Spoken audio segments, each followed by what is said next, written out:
Hi, and welcome. In this episode, we are going to talk about some tips and tools of the trade that will make your life easier as a speaker and author. My name is Sharí Alexander, and this is Colleen McCarty. We are the ladies of Expert Message Group, and we're happy to have you here. So we have a few items listed today about some things that might be helpful to authors and speakers. The first one is mostly towards speakers. For taking pictures and things, and I'm not familiar with this, so tell me. Well, it's really for anyone. I really love the idea of using my iPhone as my camera because I'm not one of those people that brings my camera around everywhere and is like, get together, let's take a picture. I just kind of take pictures of things in my daily life, and so I really enjoy using my phone for that. And I found this app that I really like that helps me share to Twitter and Facebook instantly. And I don't have to worry about Facebook's uploader because that's been kind of tricky for me. So I use an app called Instagram, which is, it's actually a social network in itself that you can go to on your phone. You can see all your friends' photos, but then you can also see them on Twitter or on Facebook, and it does the little Insta link. So you don't have to worry. Link, yeah, like it does the Bitly short or something. link. Yeah, it does that. So you don't have to worry about that. You don't have to worry about figuring that out on your Twitter app. You don't have to worry about figuring all the stuff up on Facebook. And it also has about 12 really cool filters that you can put through your photos. So there's an old style filter, like a 70s style filter. There's black and white. There's So the way the picture more looks. yellow. Yeah, so the actual way that the picture comes across. So you can actually create really artistic, cool looking photos with just this one app. Well, I started using it and I became kind of addicted to it. And I started seeing all these other people's photos that were like amazing, and they said that they only used a couple of apps on their iPhone and they just put it through Instagram. So do you go to your camera part of your phone and then say put it through Instagram, or do you have to go into Instagram to take the picture in the first place? You can do it either way. Oh, you can you can go into your back stack of pictures and put that through any of the filters on Instagram and put that up anytime you want to, or you can instantly click share and take a picture through Instagram. Cool. So it's like you can do it either way. It's not time sensitive, but I kind of started following a couple of people on Instagram that are like the rock stars of Instagram. I've been searching for weeks to try and figure out how they've been doing these things. And I finally figured it out. They have these really dynamic, really colorful, like very high contrast pictures, and some of them even have pictures that are 3 pictures in one that are like separated by these cool little frames. And so I wanted to learn how to do that. Okay. So there are 4 apps that I've found out that most people use for these things. One of them is called Pro HDR, and that helps you take full resolution photos with your iPhone. So it basically makes your iPhone into an HDR camera, which improves almost every aspect of the iPhone camera that's already on there. So you definitely need to get that. And that's really helpful because when you take pictures on your iPhone and you think, oh, that's a cool picture, but it's not really good resolution to put up on the web or even in a promotional piece that you might want to send out to meeting planners, that's great because then you have a high-res photo that you can use. It instantly transfers to print if you wanted to use it for print. So that's great because a lot of times when you take pictures with your iPhone, it's not going to transfer to print. You can only use it on the web. So that makes it so you can use it for both. And it also was a really clear picture. It's going to get you really good details. Also, there's Camera Plus, which is another one that you could use, I think, either or Pro HDR or Camera Plus. Camera Plus is a high-quality SLR lens, so it basically turns your camera into, it could be your video camera on your iPhone or your regular camera on your iPhone into an SLR lens. What SLR? I'm an idiot. SLR is just basically a really good lens for camera geeks. Okay. So you don't need to be a camera geek in order to have the gear that camera geeks have, which is really cool. Nice. The one that gives you the really good contrast, high contrast kind of artistic photos that are really cool, which get a lot of views just because they're so artistic and interesting looking. That app is called Dynamic Light. You can sort of up some of the quotients and change some of the photo details around to make it look a little more interesting. So I like that. And then the one that separates the pictures into the different frames is called Diptyque, which is DIPTIC. So, and all of these are ranging between 99 cents to $1.99. None of them are the really expensive apps. And so you can basically have a high-definition video and photo camera on your iPhone for about $6, which is probably the coolest thing in the world. So do that. And if you don't have an iPhone, get one. Yeah. You're just dumb. That's our professional advice to you. Because when you're a speaker or you're an author and you're at events and you have an audience of thousands of people in front of you, just whip out your phone, take a quick picture, and put it on Twitter and say, my audience at this conference is loving what I'm doing. I mean, there's so many applications, and you can do it right there. It doesn't have to be like when you get home and you're exhausted and you're jet lagged, you have to get on there and put stuff on your Twitter. No, you do it right as it's happening. And so, yes, the iPhone, if you don't have one, you need one. Yeah, and there's a bunch of apps with the Droid, and everybody I've talked to so The far, Android market. They're not in love with it as they thought that they would be.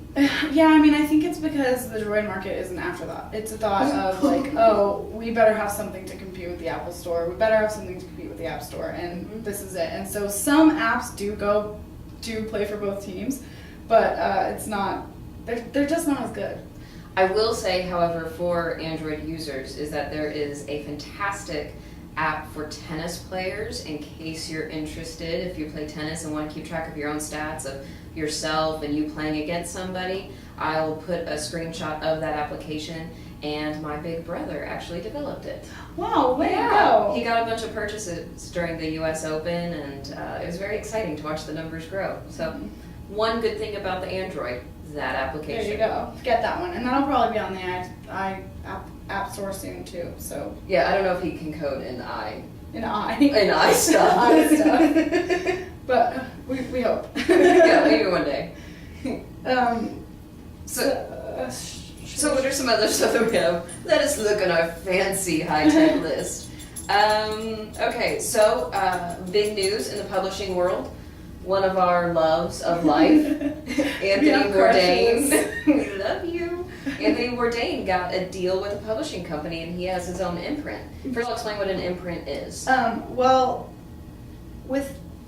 When you get a publishing deal, for example, usually you get a deal to publish one book, and they give you an advance, and you write that one book, and then you make a deal for the royalties with that one book. Sometimes when somebody is really successful with one publisher, and they sort of have a cult following, like Mr. Bourdain.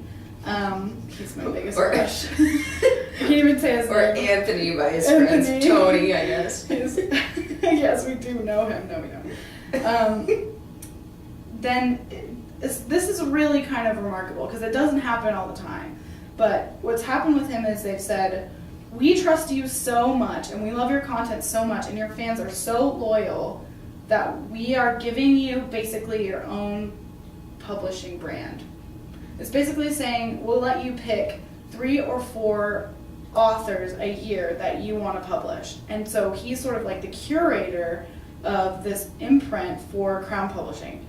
And so he goes around and picks the chefs or the rock stars or the Cuban immigrants or whoever it is that he wants to have.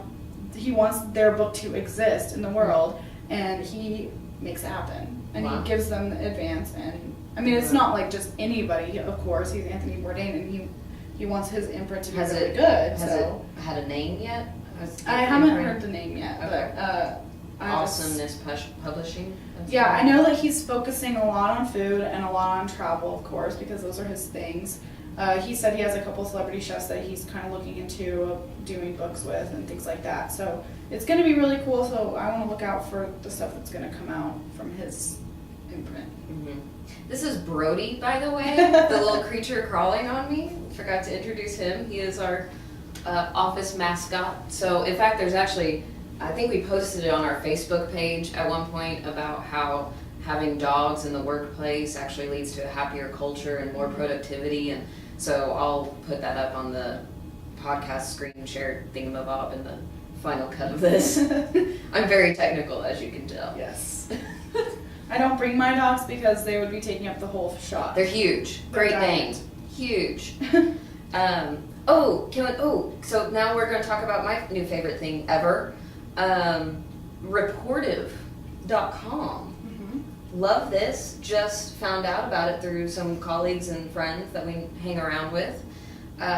If you're a PC user, first of all, I'm sorry, But if you're a PC user, then you might have been familiar with an application called Xobni. I always get this wrong. Xobni. It's basically the word inbox spelled backwards, so Xobni.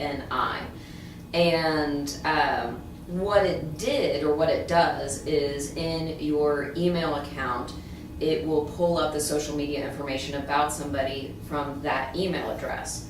And it's been super cool, and I've known about Xobni for 2 years or so. But yeah, sadly, I remember when we first met, you said, I wish there was something like Xobni on Mac. And I was like, well, I don't even know what that is, so I'm sorry you can't find it, but I don't get what the big deal is. And then when we found Reportive, angels sang. It was like, yeah, it was. Because I've always used my Gmail to integrate all my mail, even through our expert message group. I just find that it's got the most functionality, and I don't like the mail program on Mac. I just don't like it. I do. She does, but there has been some lacking in the organization and the kind of making my mail a little bit more social, and that's what Reportive does. You should talk about it because you love it. So I love it. I've been playing with it for 2 days now, and just like, you probably have gotten many friend requests from me the last few days.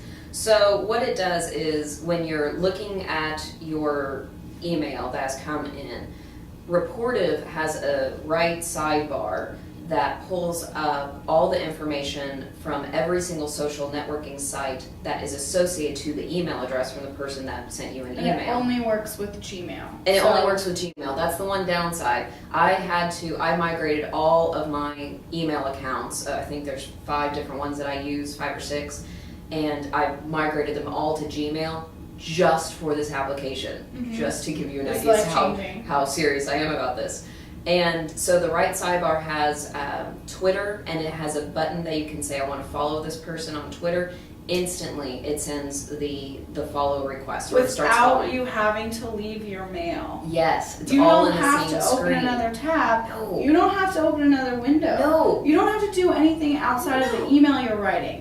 You type in their name in the to field. Their stuff comes up, and you say, "Oh, that's their most recent Twitter update." I'm gonna say in this email, I'm so glad you had a great trip to San Francisco, because it's right there reminding me. So it pulls up, it lets you follow the person instantly, just one click away. And then once you are following them, then it puts up like the 3 most recent status updates from the different social sites. So there's Twitter, there's Facebook, there's LinkedIn, and actually there's a bunch of, I think they integrate all the social networking sites, because I've seen for some people their Flickr account associated with it. Their Delicious and Dig, and I think there's also Plaxo, whoever's using that, it pulls up. And so just depending on what accounts are associated with that email address, then it pulls up all of that information. And I have been loving it. So because one of my big headaches with social media, and I think a lot of people can understand this, is I post something on Facebook, and I'm a Facebook fan. I use it much more than Twitter. I post something on Facebook, but then my Twitter followers might not read it because, I didn't put my status update using my tweet deck. So now I can make sure that, I may be following them on Twitter, but I'm not following them on Facebook. Or, I'm friends with them on Twitter and Facebook, but not LinkedIn. And I really want everybody, as much as I can, in all of my social media, because different social media sites have their pros and cons. For me, the big push is now LinkedIn, is I really want to get the LinkedIn following up, because I'm understanding more functionality more and more with what I can do with it.